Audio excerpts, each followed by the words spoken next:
प्रिय बच्चों, तुम लोग कैसे हो? आशा करती हूँ कि तुम लोग सब मजे में होंगे। आज मैं तुम्हें अकबर और बीरबल की बहुत मजेदार कहानी सुना रही हूँ। एक शाम राजा अकबर अपने प्रिय बीरबल के साथ अपने शाही बगीचे की सैर के लिए निकले। वह बगीचा बहुत ही शानदार था। चारों ओर हरियाली ही हरियाली थी और फूलों की भीनी भीनी खुशबू वातावरण को और भी खूबसूरत बना रही थी। ऐसे में राजा को जाने क्या सूझा कि उन्होंने बीरबल से कहा, बीरबल, हमारा मन है कि इस हरे भरे बगीचे में हम हरे घोड़े में बैठकर घूमें।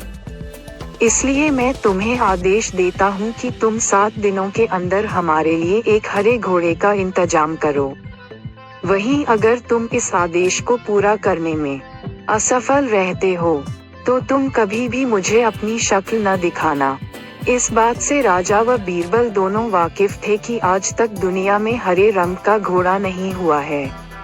फिर भी राजा चाहते थे कि बीरबल किसी बात में अपनी हार स्वीकार करें। इसी कारण उन्होंने बीरबल को ऐसा आदेश दिया। मगर बीरबल भी बहुत चालाक थे। वो भली भांति जानते थे कि राजा उनसे क्या चाहते हैं। इसलिए वो भी घोड़ा ढूंढने का बहाना बनाकर 7 दिनों तक इधर उधर घूमते रहे।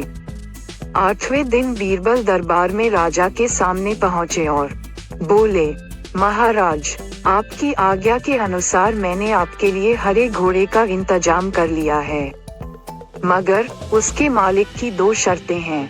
राजा ने उत्सुकता से दोनों शर्तों के बारे में पूछा। तब बीरबल ने जवाब दिया, पहली शर्त यह है कि उस हरे घोड़े को लाने के लिए आपको स्वयं जाना होगा। राजा इस शर्त के लिए तैयार हो गए। फिर उन्होंने दूसरी शर्त के बारे में पूछा। तब बीरबल ने कहा, घोड़े के मालिक की दूसरी शर्त यह है कि आपको घोड़ा लेने जाने के लिए सप्ताह के 7 दिन के अलावा कोई और दिन चुनना होगा। ये सुन राजा हैरानी से बीरबल की ओर देखने लगे। तब बीरबल ने बड़ी सहजता से जवाब दिया, महाराज, घोड़े का मालिक कहता है कि हरे रंग के खास घोड़े को लाने के लिए उसकी यह खास शर्तें तो माननी ही होंगी। राजा अकबर बीरबल की यह चतुराई भरी बात सुनकर खुश हो गए और मान गए कि बीरबल से उसकी हार मनवाना वाकई में बहुत मुश्किल काम है।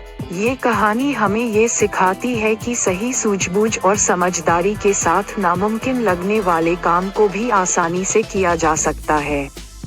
बच्चों, अगर यह कहानी तुम्हें अच्छी लगी हो तो मेरे चैनल को जरूर सब्सक्राइब, लाइक और ज़्यादा से ज़्यादा शेयर करना और कमेंट करके बताना कि तुम्हें ये कहानी कैसी लगी। Thank you. जय हिंद।